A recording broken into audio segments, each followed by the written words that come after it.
Fellow South Sudanese citizens, it is with a deep sense of trepidation that I find myself today from the perspective of both a political and moral responsibility addressing you. We have all been watching with a sense of horror and apprehension how our beloved South Sudan continues to inexorably descend into the pit of despair and oblivion. To begin with, there is no doubt that security is the bedrock of any state that purports to be a viable member of the global community of nations. The protection of lives is the single most sacrosanct duty of the state. This is simply because personal safety is the only need that citizens, even in a neglected state such as the Republic of South Sudan, cannot provide by themselves. Of course, once citizens are left to fend for themselves in terms of protecting their lives and property, the state becomes anarchic and unviable. Since its formal independence as a sovereign state in July 2011, South Sudan has continued to grapple with multiple crises that it has not only totally failed to at least ameliorate, but only allowed to fester and worsen. The insecurity manifests itself in different forms. The Juba regime has lost the necessary political legitimacy that should underpin it, and this reality, coupled with incompetence and the determination to run both the SPLM and the government in a purely dictatorial fashion, have triggered political violence and insecurity. The government has dismally failed in discharging its duty to provide security. Consequently, both inter and intra-communal violence, not to mention political violence, continue to needlessly claim many precious lives. Instead of addressing the serious security concerns facing the country by, among other things, starting with the adoption of mitigation measures, such as the effective disarmament of the civil population, the Juba regime remains content with half-hearted disarmament efforts that are notably starved of the necessary resources to render them productive.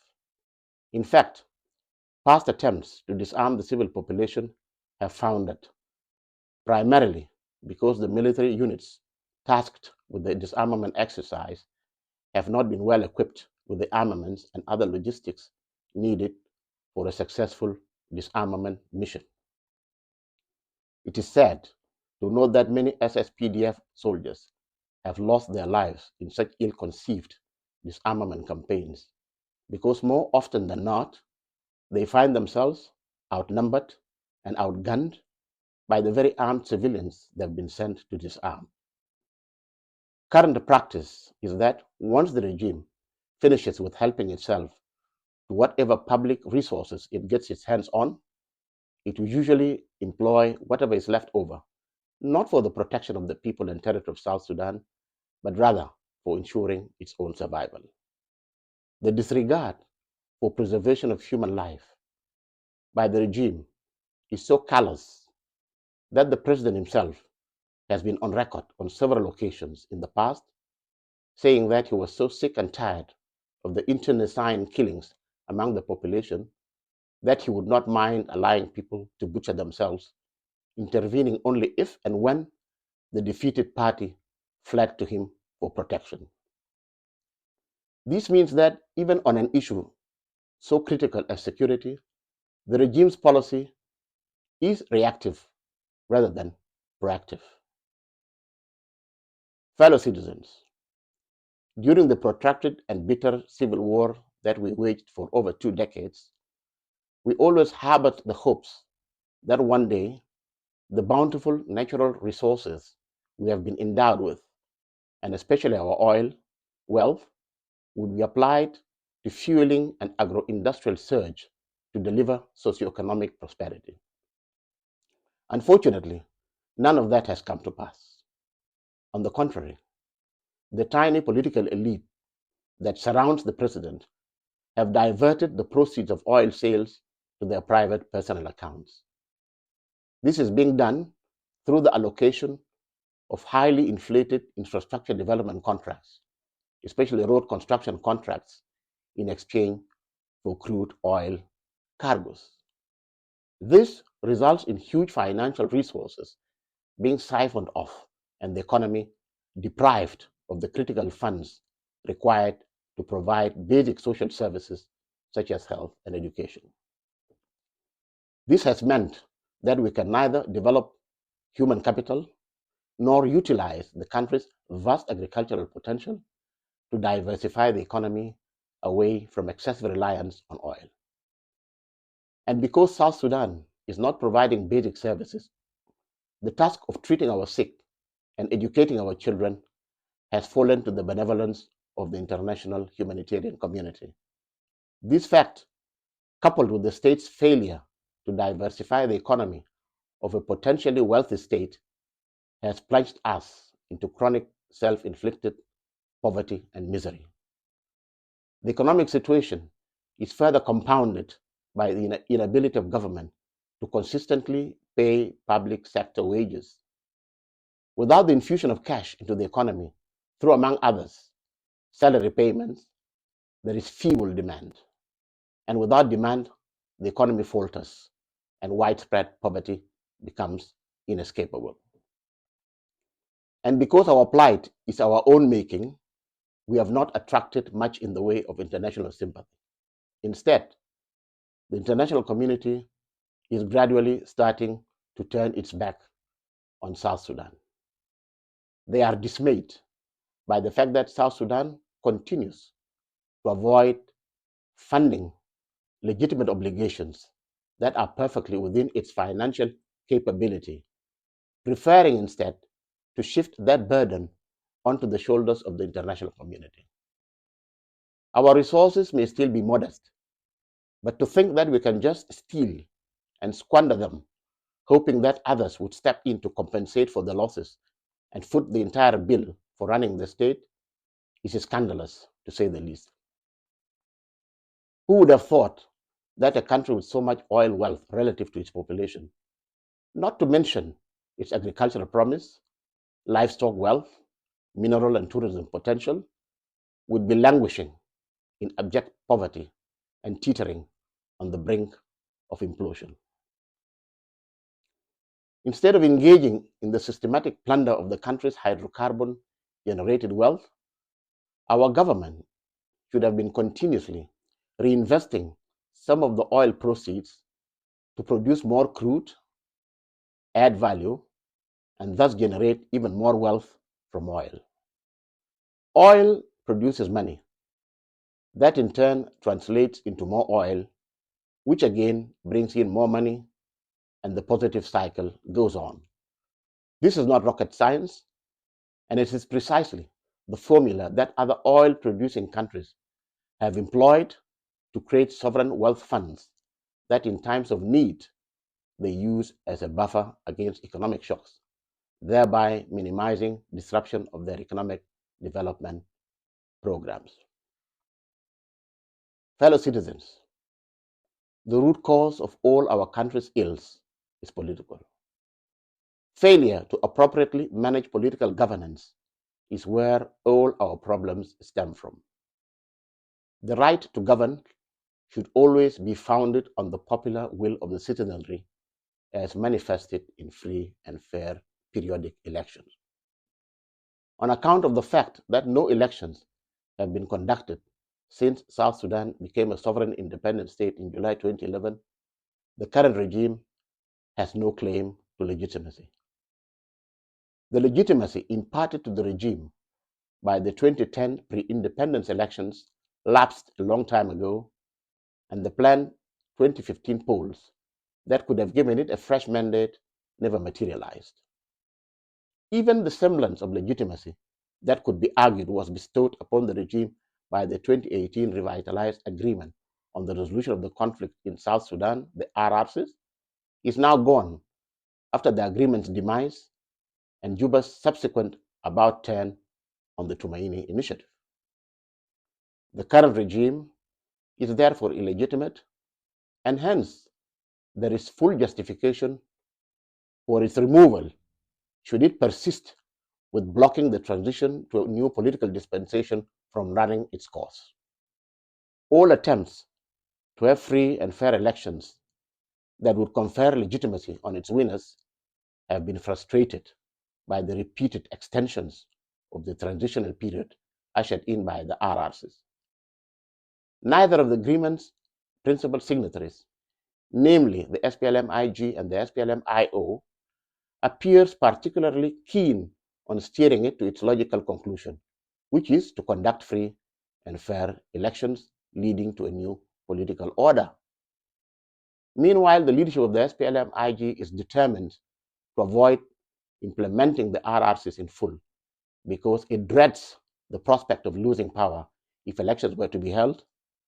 The SPLM-IO, for its part, and for reasons only best known to them, have unwittingly played into the hands of the SPLM-IG by insisting on the implementation of the security arrangements in a fashion that defeats the very purpose of forming a single unified national army, a key pillar of the agreement. The forces that the SPLM-IO has made available for integration into the national unified force envisaged by the RRCs have a disproportionately large number of high-ranking officers compared to the overall size of the force itself. This directly violates the universal principle and practice that the number of commissioned officers that command troops in any military formation should correspond to the size of the military formation itself. So, meanwhile, the SPLM-IG has no intention whatsoever of implementing the RRCs, despite the frequent utterances of reassurance to the contrary by its spokespersons. The SPLM-IO itself has effectively blocked the implementation of the security arrangements component of the RRCs, thereby also contributing to undermining its implementation. The implementation of the provisions of the RRCs is the pathway to elections, and so non-implementation simply means a rejection, either deliberately or unintentionally, of the elections. It is now abundantly clear that the sole reason the Juba regime continues to repeatedly extend the transitional period is to avoid elections at any cost. All other reasons being given for the delays in steering the transition period and bringing it to a close amount to nothing more than mere pretext to avoid its culmination point, namely the elections. However, the imperative of holding free and fair elections in South Sudan sooner rather than later is an existential matter. For the state to ultimately survive, it cannot avoid a peaceful transfer of power through fair and free democratic elections. There are only two avenues to political power: the peaceful route through the will of the electorate, as expressed through free, fair, and credible polls, or the violent route via attempts to remove and replace the government by force. And the latter path can only be a last resort in the event that the government itself seeks to retain power through brute force. The regime should know by now that recourse to violence in the pursuit of power can only be averted by fully opening up civil and political space that affords all citizens the right to freely express their views, politically organize within the boundaries of what the Constitution and the law permit, and exercise their fundamental political right to vie without undue obstacles for any leadership positions in the land that they seek. Fellow citizens, the failure of political governance that I've already alluded to is the consequence of the lack of a guiding vision. This does not in any way imply that the SPLM, as the ruling party, has no vision. Far from it. The movement has always, and from its inception, had a vision. With the demise of the SPLM's founding leader, Dr. John Garang de Mabur, that vision was simply discarded. Shortly before Dr. Garang's passing, he and his successor at the helm of the SPLM, our current president, became embroiled in acrimonious disagreements that threatened to scuttle the Naivasha peace process, which thankfully eventually led to the 2005 Comprehensive Peace Agreement with Khartoum. The tragedy is that our president did not distinguish between his predecessor as an individual that he intensely came to dislike over the years and the vision that belongs to all of us, himself included. And so he tossed out the proverbial baby with the bathwater without even replacing that baby with anything tangible. As a result, our movement, the SPLM, and by extension, the South Sudanese state that the SPLM runs, at least theoretically, continues to drift rudderless without any direction. One of the clearest attestations to the emergence of a leadership vacuum following the death of Dr. John Garang the Mabior comes in the form of South Sudan's failure to craft appropriate policies to govern the oil sector, which is the lifeblood of its economy. As a landlocked country with oil resources that are by no means insignificant, even a political novice, if installed as president in Juba, would have put in place safeguards against political risks by diversifying outlets to the sea for our oil exports and building at least an oil refinery. And of course, none of that happened. And when war broke out in 2023 in neighboring Sudan, through which our oil flows on its way to export markets, the flow of crude was disrupted, and consequently, income from the Dar blend oil dried up, with disastrous repercussions for an economy already in the intensive care unit. On another related matter, the leadership also appears to have totally forgotten the long-standing SPLM pledge to maximize oil production so as to generate resources to fuel agriculture as the mainstay of our country's economy and the ultimate source of its prosperity. With the bulk of annual budgetary allocations going to the presidency and defense respectively, the agricultural sector, like the rest, are left to feed on crumbs.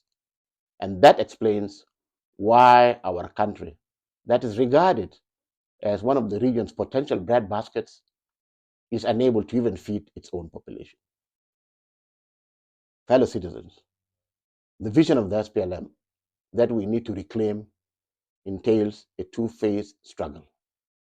Phase one is the liberation phase, and that, thanks to the massive sacrifices of our people over the years, was achieved by the proclamation of our independent state in 2011. The second and final phase of our struggle involves addressing the twin tasks of state building and national formation.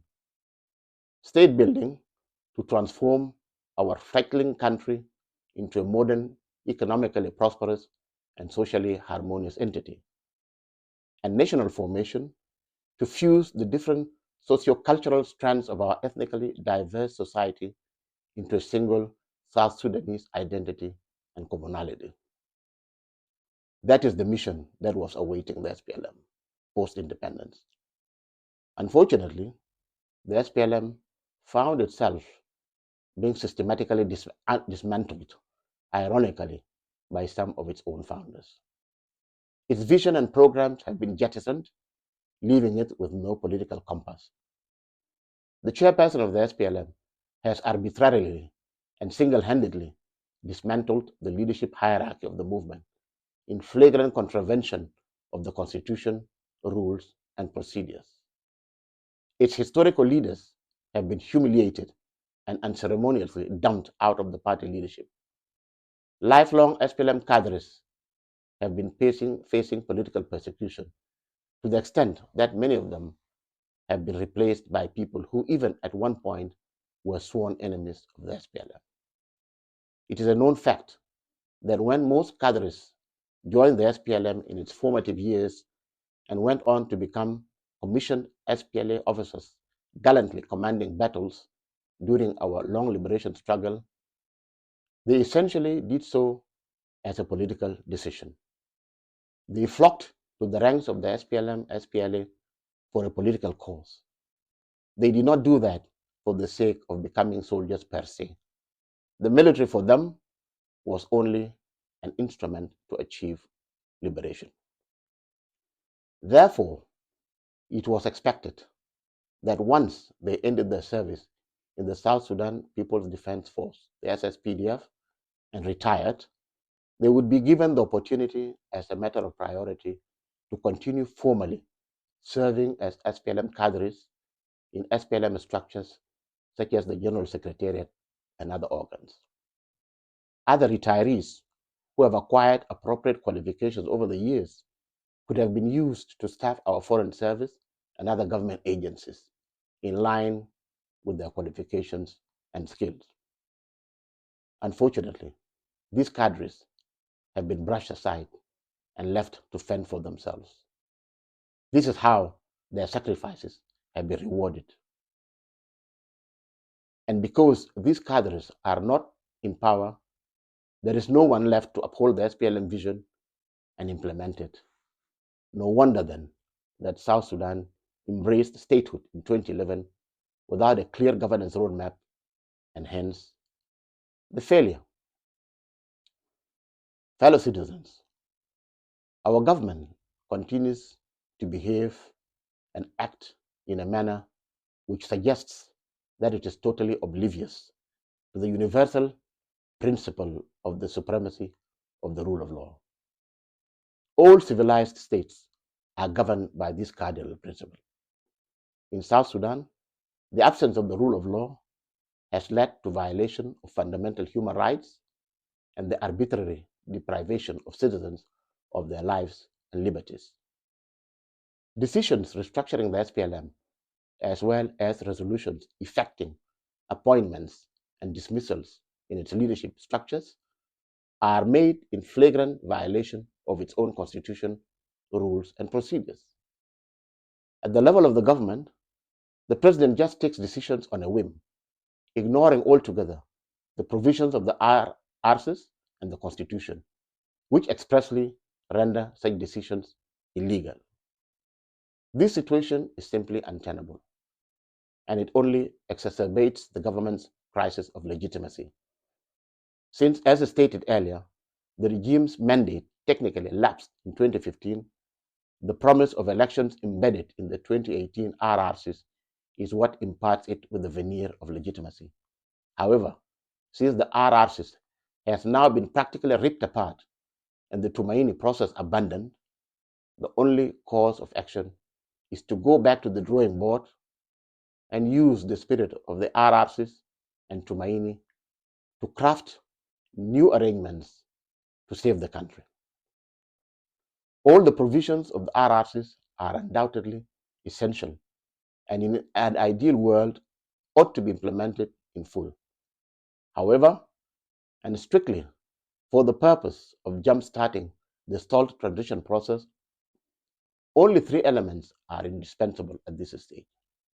These elements of the RRCs should form the centerpiece of a new strategy for the attainment of durable peace and the institution of a democratic, people-centered governance paradigm. Therefore, the Juba regime should be made to expeditiously implement them. These are: 1. The immediate opening up of civic and political space to permit free speech, freedom of association and assembly, in keeping with the tenets of a democratic multi-party system.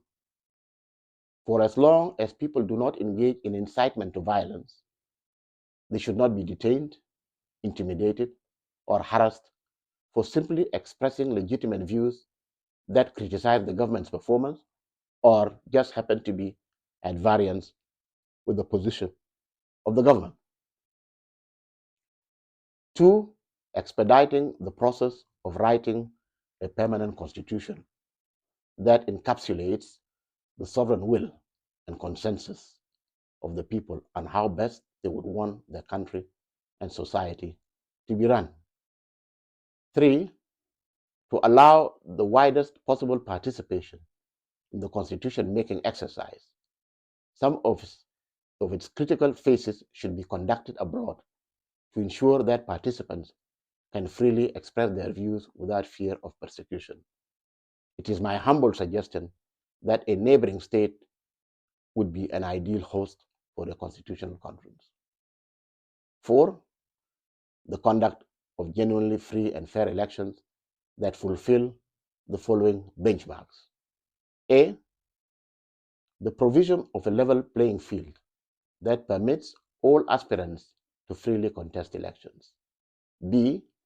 Allowing candidates to freely campaign for votes by holding rallies and carrying out any other such activities aimed at winning support. And C. Refraining from unduly influencing the outcome of the polls by detaining or arresting opposition candidates. Fellow citizens, in relation to the issue of elections, it must be stated that the prospect of the current regime holding free and fair elections without being pressured into doing so is sheer fantasy. The Juba regime is trapped in a dilemma. It cannot hold free and fair elections for fear, and justifiably so, that it would lose them and forfeit power. On the other hand, it could of course organize and win rigged elections, but then the power so acquired would lack legitimacy. And it goes without saying that an illegitimate government will continue facing armed resistance and peace will remain elusive. The scenario I have just outlined is the simple reason why elections under the current regime will never happen, and why the masses of our people need to mobilize and take action to force the regime into holding genuinely free and fair elections. Time is of the essence. South Sudan is in the grip of total paralysis and sits on a time bomb that is inexorably ticking away to its utter destruction. The only way to defuse this bomb is to supplant the current regime with a government chosen through the free will of the South Sudanese electorate. We must note the fact that the writing of a new constitution, followed by free and fair elections, are the only indispensable prerequisites to avoid state collapse, and should therefore be the only focus of our attention and energies. These two processes must be fast-tracked. Meanwhile, the implementation of other provisions of the RRCs, important as they are, should be deferred for action by the post-election government. In a nutshell, allow me to reiterate the following. The SPLM is comatose, and our state is on the brink of collapse.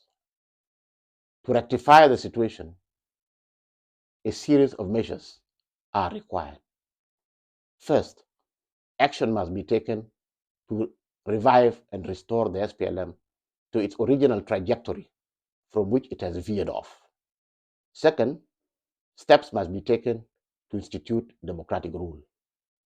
Third, the country's economic resources must be appropriately utilized for service delivery.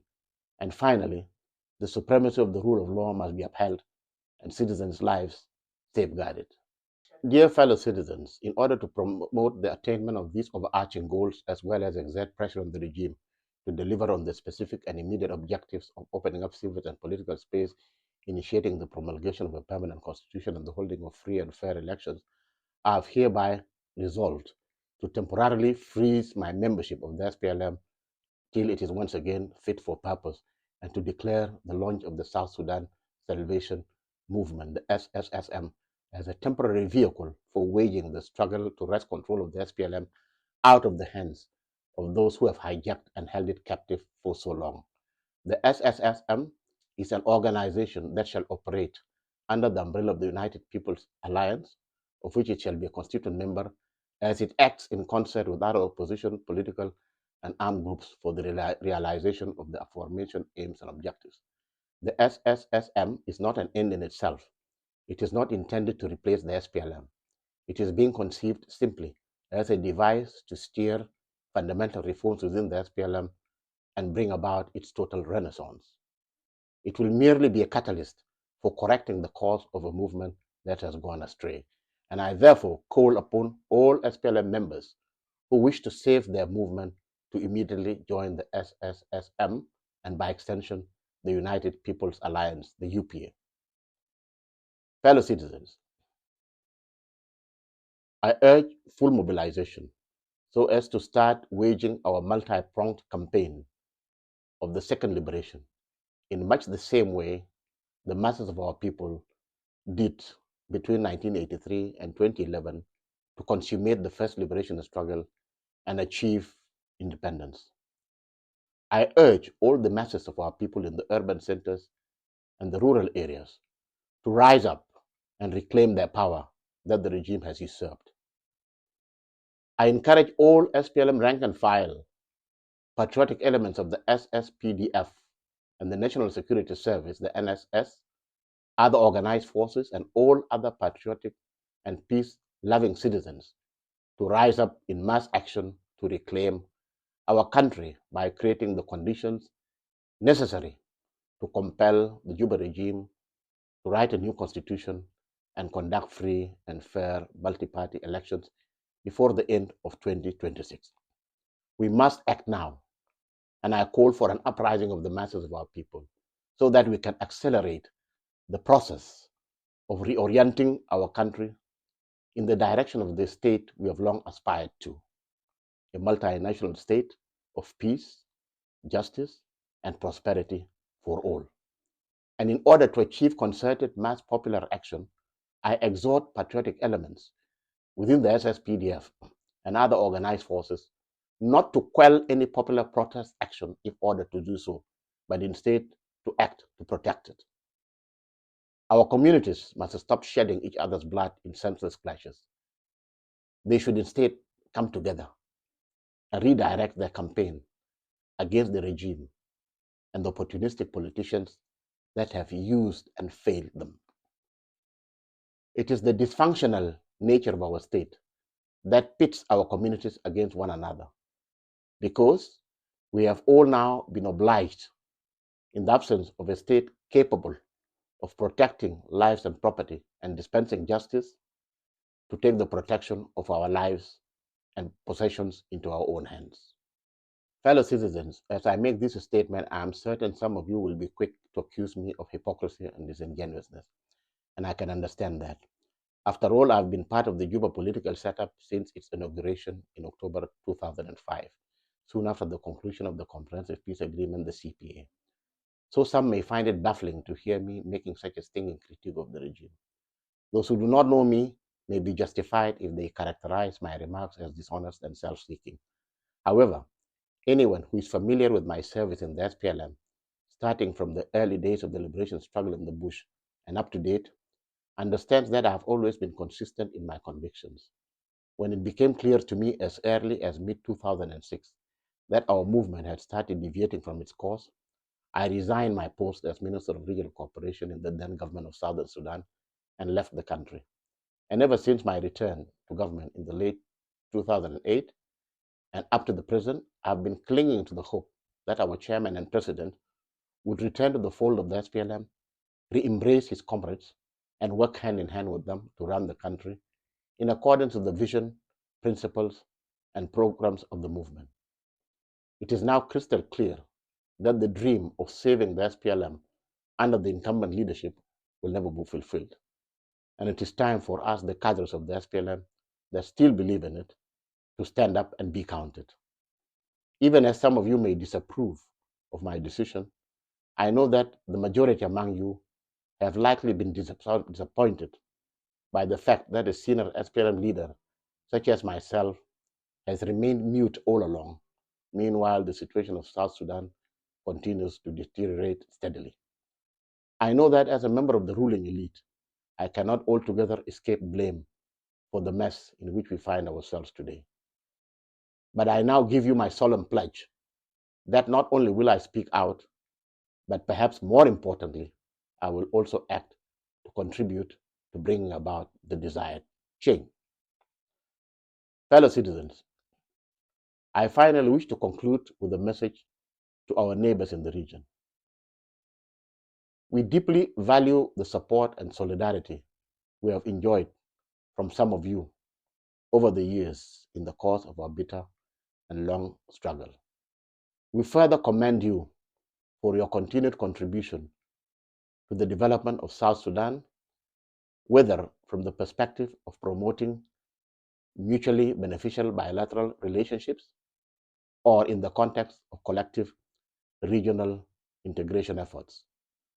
However, even as we applaud the positive role you have played in our evolution, we would also like to urge you to allow us space to exercise our sovereign right to freely chart our own policies, elect our own leaders, and craft our political destiny without undue hindrance.